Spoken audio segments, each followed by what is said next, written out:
माता श्री के चरणों के अलावा उनके शरीर के किसी भी अंग को नहीं देखा है। मैंने तो चरण निहारे हैं, देखे माता के नहीं। मैं तो, मैं तो बिछुओं का सेवक हूँ, कुंडल की कोई पहचान नहीं। पर हे भैया हे दीनबंधु, जल्दी ये कुंडल होंगे कानों में, क्योंकि गुरु की दी हुई शक्ति खड़कन है तीर कमानों में।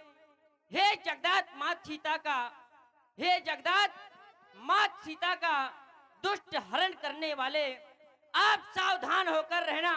आते हैं रण करने वाले, आते हैं रण करने वाले। हे भैया, आप धैर्य को धारण करें, अति शीघ्र ही ये कुंडल माता जानकी के कानों में होंगे, कानों में होंगे। सब प्रकार करी हो से बिकाई, जय विधि मिलही जानकी माई। हे मेरे महाप्रभु, मैं हर प्रकार से आपकी सहायता करूंगा, हर प्रकार से आपकी सेवा करूंगा और वही कार्य करूंगा जिससे हमें मैया जानकी शीघ्र ही मिले, शीघ्र ही मिले। सखा बचन सुन हर से, कृपा सिंधु बल सीव, कारण कवन बसहु बन, मोहि कहु सुग्रीव। सखा सुग्रीव, महाप्रभु, मेरे बारे में छोड़ो और अब तुम अपने बारे में बताओ। तुम इस पर्वत पर क्यों रहते हो? मेरे महाप्रभु, आज आप स्वयं अपना निज दुख भुला करके अपने सेवक के दुख के बारे में जानना चाहा। मेरे महाप्रभु, इस पर्वत में रहने का एक विशेष कारण है। नाथ बाली मैं दो भाई, प्रेत रहे कछु बरन न जाई। हम दो भाई हैं, बाली और मैं। हम दोनों भाइयों में अपार प्रेम है, जिसका भी वर्णन भी नहीं किया जा सकता है। एक समय की बात है, अर्धरात्रि में मैं का पुत्र मायावी हमारे नगर में आया और बाली को युद्ध करने के लिए ललकारने लगा। बाली ने अपने जीवन में कभी भी अपने शत्रु की ललकार को नहीं सुना। जिस समय बाली ने उस मायावी की ललकार को सुना तो उसने अपना गदा उठाया और उससे युद्ध करने के लिए जाने लगा। मैंने देखा समय अर्धरात्रि का, और रात्रि में निशाचरों की माया प्रबल हो जाती है।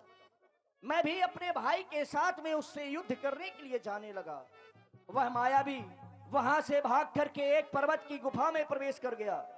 जिस समय मेरा भाई बाली उसका वध करने के लिए उस गुफा में जाने लगा तो बाली ने मुझसे कहा, सुग्रीव तुम वापस नगर चले जाओ, मैं इसका वध करके शीघ्र ही नगर में आऊंगा। मैंने कहा, भैया मैं आपको अकेला छोड़ करके नहीं जाऊंगा। तब बाली ने मुझसे कहा, पर किस मोह एक पखवारा नहीं आवो तब जानिस मारा।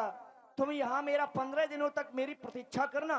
यदि मैं 15 दिनों के उपरांत लौट करके वापस नहीं आया तो समझ लेना कि तुम्हारा भाई बाली मारा गया। मेरे महाप्रभु, मैं वहां पर 15 दिनों तक नहीं, 20 दिनों तक भी नहीं, मास दिवस तहां रहो खरारी, निसरी रुधिर धारता भारी। मैं अपने भाई की प्रतीक्षा 1 माह करता रहा, लेकिन मेरा भाई बाली नहीं आया और उस गुफा से एक विशाल रक्त की धारा बाहर निकली। मैं उस रक्त की धारा को देख करके भयभीत हो गया। मैंने सोचा कि मेरा भाई बाली मारा गया, जब ये बाली का वध कर सकता है तो निश्चित ये मेरा भी वध कर देगा।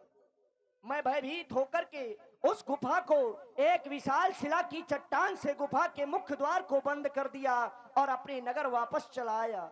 मंत्रियों ने बिना राजा का राज सिंहासन देखा तो मुझे वहां का बरबस राजा बना दिया, जबकि मेरी इच्छा नहीं थी। कुछ ही दिन व्यतीत हुए थे कि मेरा भाई बाली आ गया।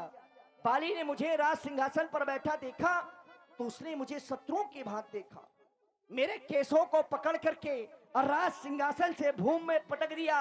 मुझे बहुत मारा है, उसने मेरा सब कुछ छीन लिया, यहाँ तक कि मेरी पत्नी, मेरी एक ही पत्नी थी वो भी रोमा, उसको भी उसने छीन लिया।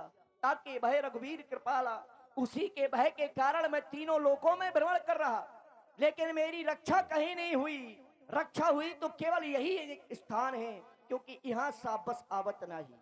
उसी श्राप है, श्राप के कारण बाली यहाँ नहीं आ सकता है। बस मेरा यहाँ रहने का यही कारण है नाथ, यही कारण है। सुन सेवक दुख दीन दयाला, फरक उठी दो भुजा विशाला। सखा सुग्रीव, अगर बाली ने तुम्हें तुम्हारे राज्य से निकाल दिया है और तुम्हारी स्त्री को भी छीन लिया है, तो मैं तुम सबके सामने यह प्रतिज्ञा कर रहा हूं कि बाली का वध एक ही बाण से करूंगा। बाली ब्रह्मा विष्णु महेश चाहे जिसकी शरण में चला जाए, मेरे बाण के प्रहार से बच नहीं सकता। ये मेरी प्रतिज्ञा है। मेरे महाप्रभु, मैं जानता हूं कि आप बाली को एक ही बाण से मार सकते हैं, लेकिन बाली को मारने से पहले आपको कुछ करना होगा। क्या? आइए देखिए, मैं आपको कुछ दिखाना चाहता हूं। धुंधुबी अस्ति ताल दिखराए। देख रहे हैं मेरे महाप्रभु इन वृक्षों को? ये सर्पाकार जो आकार में ये 7 वृक्ष हैं, ये 7 ताल के वृक्षों को जो एक बार से धाएगा, तक्षक ने कह रखा है वह विजय बाली पर पाएगा। बिन प्रयास रघुनाथ धाये। जय हो मेरे महाप्रभु, जय हो। मुझे विश्वास हो गया कि आप बाली को एक ही बार से समाप्त कर सकते हैं, लेकिन दीनबंधु दीनानाथ अब नहीं चाहता कि बाली मर जाए, अब नहीं चाहता। अच्छा, चतुराई दिखा रहे हो। अरे बाली शत्रु नहीं, बाली तो आज मेरा सबसे बड़ा हितैषी निकला। यदि बाली ने मार करके मुझे अपने नगर से बाहर ना निकाला होता तो दीनबंधु दीनानाथ आज आप मेरे सन्मुख नहीं होते, आपके दर्शन मुझे नहीं प्राप्त होते। बाली शत्रु नहीं, वैसे मैं नहीं, मैं तो बंदर हूं, मैं नहीं कहता। ये संत कहते हैं, ऋषि मुनि कहते हैं, धन दौलत राज पाट नारी ये सब भक्ति के विरोधी हैं, ये भक्ति में अवरोध उत्पन्न करते हैं। इसलिए ना मुझे राजपाट चाहिए, ना नारी चाहिए, कुछ नहीं चाहिए, बस केवल चाहिए तो इन श्री चरणों की भक्ति चाहिए। महाप्रभु, भक्ति चाहिए। सखा सुग्रीव, ये केवल तुम्हारी ही बात है, लेकिन हम तो रघुवंशी हैं। हम जो कहते हैं वो वही करते हैं। जो मेरी प्रतिज्ञा हो चुकी है वह प्रतिज्ञा अब अधूरी नहीं हो सकती है। इसलिए तुम हमारे मित्र हो, मैं चाहता हूं कि तुम भी इसमें थोड़ा सहयोग करो। क्यों नहीं? आपने प्रतिज्ञा की है बाली को मारने की, तो बाली अवश्य ही मरेगा। कहें मेरे महाप्रभु, बाली इस समय अपने महलों में है, और जब तक मैं 14 वर्ष की अवधि पूरी नहीं कर लेता तब तक मुझे किसी नगर में प्रवेश नहीं करना है। चाहता हूं कि तुम जाओ और बाली को युद्ध करने के लिए ललकारो। बाली अपने महलों के बाहर आ जाए और मैं उसका वध कर दूं। अवश्य ही मैं बाली को महलों से बाहर निकाल आऊंगा और मैं भाग जाऊंगा, मैं युद्ध नहीं करूंगा। तुम्हें केवल यही करना है, क्योंकि भगवान वो बहुत मारता है, बहुत दुष्ट है। इस बार तो कुछ ज्यादा ही है। आए चलें, हम चलो। चलते हैं किष्किंधा की ओर।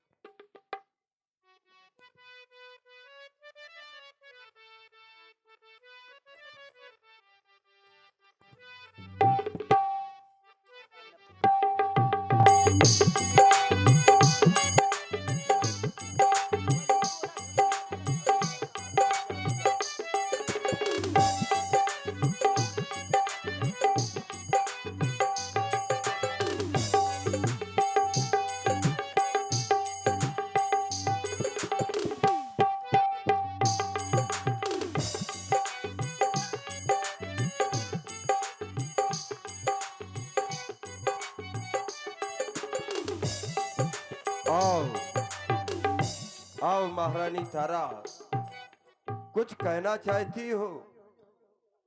हाँ कहो, क्या कहना चाहती हो? आज मैं सुनना भी चाहता हूँ।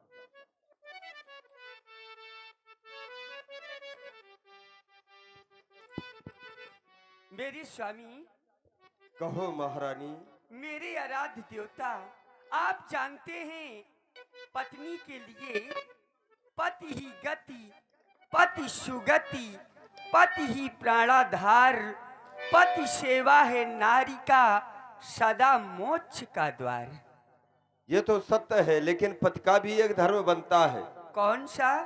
पति का भी एक धर्म है कि अपने पत्नी पर सर्वस्व निछावर कर दे, वही तो पति है। तुम धन्य हो जो कि मुझ जैसे पति को तुमने प्राप्त किया है। कहो, और कुछ कहना चाहती हो? स्वामी, अरे कहो महारानी। दिल में तुम्हें बसा के कर लो